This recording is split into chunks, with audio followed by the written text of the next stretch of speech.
কোন থেকে যাবো আমরা? এমন অবস্থায় করছি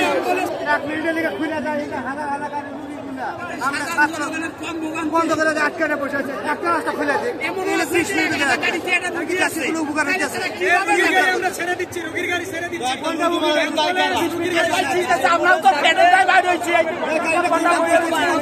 কোন থেকে যাবো আমরা? এমন অবস্থায় করছি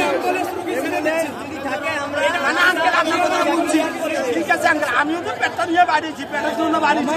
এখন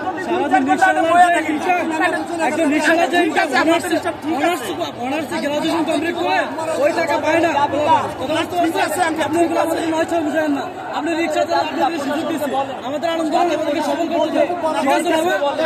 আমার একটা প্রশ্ন, প্রশাসনের লোক ওখানে আছে, বন্ধ করে দিত, বাড়ি এখানে ঢুকতে পারতো না, তাইলে জানতো যে নাই রাস্তা বন্ধ, সাহেব আগে যখন উচিত হইতেছে, তাইলে মেন দোষটা করলো প্রশাসন, তার খিসারও তো আমরা দিতেছি, প্রশাসনের খিসারও তো আমরা দিতেছি। ঘন্টার পর ঘন্টা আমি পেটের দায়িত্ব আপনি অধিকার এখানে আপনারা একজন আর এখানে 5 লক্ষ মানুষের আপনারা একজন আর এখানে 5 লক্ষ মানুষের অধিকার দাবি আদায়ের জন্য দাঁড়ানো হয়েছে। আমরা সবাই ভাই ভাই, আমরা কোনো উশৃঙ্খল করছি না, শান্তিপূর্ণভাবে এখানে অবস্থান করছি। আপনারা জানেন বিগত 17 বছর আওয়ামী লীগের আমলে আপনাদেরকে টর্চার করা হয়েছে।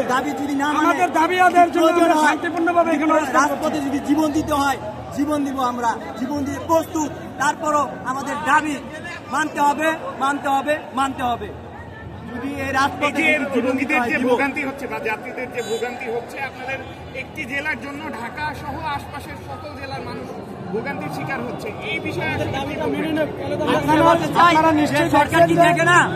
জনগণের যে ভোগান্তি হইতেছে, আমাদের যে কষ্ট হইতেছে, আমাদের ভাই বোনের যে কষ্ট হইতেছে, সরকার কি দেখে না? প্রশাসন কি দেখে না? সরকার কি আমাদের দাবিটা মানতে পারে না?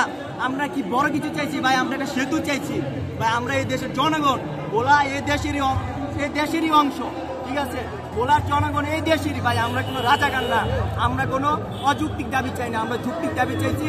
আমাদের যৌক্তিক দাবি মানা হোক, সবার ভোগান্তি কমে যাবে, এমনকি আমরাও শান্তিপূর্ণভাবে চলে যাব।